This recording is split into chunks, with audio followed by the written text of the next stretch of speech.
In the early morning hours, while most of the town slept, a single figure wandered the halls of a quiet Texas church.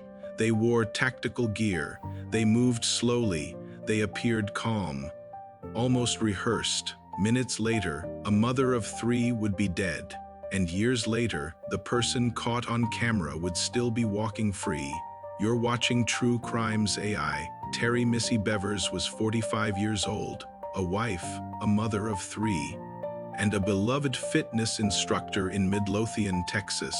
Missy taught Camp Gladiator classes, high energy, early morning workouts often hosted in local churches and schools.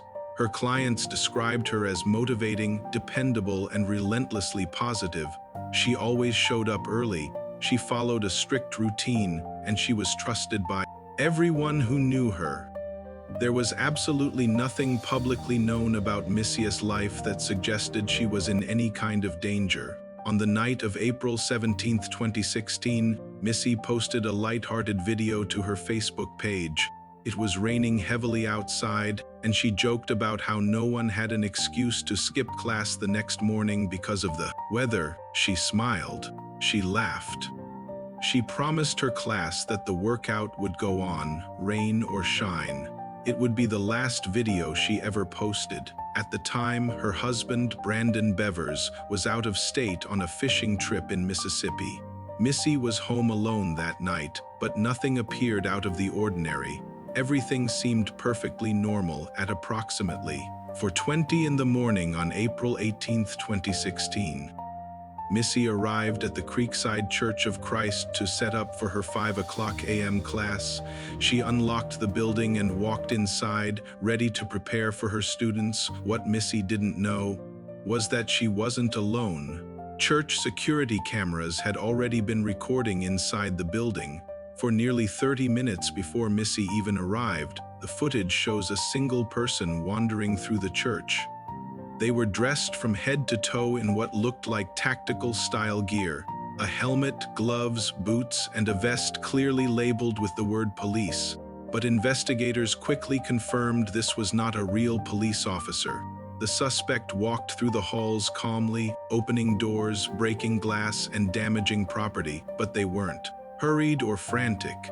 It was almost as if they were just killing time, waiting for something to happen. What disturbed investigators the most wasn't just the bizarre disguise. It was the walk, a slow, deliberate gait, a noticeable limp or an uneven stride. The walk was so distinctive, so unique, that experts believed someone, somewhere, would have to recognize it. Yet, all these years later, no one ever has. Missy entered the church while the suspect was still inside. Investigators believe she encountered this person shortly after she arrived. There was a confrontation, most of which happened just off camera. Missy was attacked and suffered multiple blunt force and puncture wounds, likely from a hammer or a similar tool. The attack was swift, it was violent, and it was fatal. Missy Bevers was killed within minutes of walking through the church doors. Around 5 a.m., Missy's fitness students began arriving for their class. But instead of being greeted by upbeat music and workout equipment, they were met with police cars and flashing lights. Missy was found dead inside the church. What should have been a normal Monday morning had turned into a horrific crime scene. At first, police considered the possibility of a burglary gone wrong, but that theory quickly fell apart. Nothing of value was actually stolen from the church. Laptops and other electronics were left behind. The suspect spent most of their time just vandalizing the property instead of stealing anything. This wasn't a rushed break-in. It looked intentional. It felt calculated. It seemed personal. This led investigators to start asking much harder questions. Why was the suspect already inside the church? Why did they arrive so early? And why did they seem to be waiting? Missy's schedule was predictable. Her class times were public information.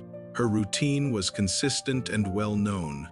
Some investigators believe the suspect knew she would be there and planned the attack accordingly. Others argue that she may have simply stumbled upon an intruder who didn't expect to be interrupted. But there's one detail that complicates that theory. The suspect didn't flee immediately after the attack. They walked away calmly, as if nothing had happened. Over the years, several theories have been explored. The first and most prominent is a targeted personal attack. Investigators dug deep into Missy's personal and professional relationships. They reviewed her online interactions, looking for any clue, any threat, any person who might have wished her harm, but no clear suspect ever emerged. Another theory is that the police gear was a form of misdirection. It may have been intentionally chosen to confuse any witnesses and the cameras. Or maybe to delay suspicion if someone saw them entering the building. The idea of a random intruder struggles to explain the timing, the patience, and the complete lack of theft. Finally, there's the possibility of inside knowledge. The suspect has comfort and familiarity with the building's layout raised questions about whether they had been inside the church before. Despite years of intense analysis and investigation, no one has ever been arrested. The suspect's walk became one of the most analyzed pieces of evidence in the entire case. Experts from all over have studied the footage, looking at possible injuries, medical conditions, or even military or law enforcement training that could explain the unusual gait. They even tried to determine the gender of the person in the suit. Thousands of tips poured in from the public, but not a single one led to an arrest. The person on that footage remains completely unidentified. As of today, Missy Bevers' murder remains unsolved. No suspect has ever been publicly identified, and the case remains open. Investigators still believe that someone out there recognizes that walk, but for whatever reason has not come forward. All this time, Missy's family continues to wait for justice that may never come. A killer walked calmly through a church. They were caught on camera, their strange movements recorded for the world to see. They left behind footage that has been watched millions of times, and yet they vanished without a trace. If you enjoyed this case and want to stay updated on new real unsolved cases, don't forget to like and subscribe to True Crimes AI, because some mysteries aren't just stories, they're warnings.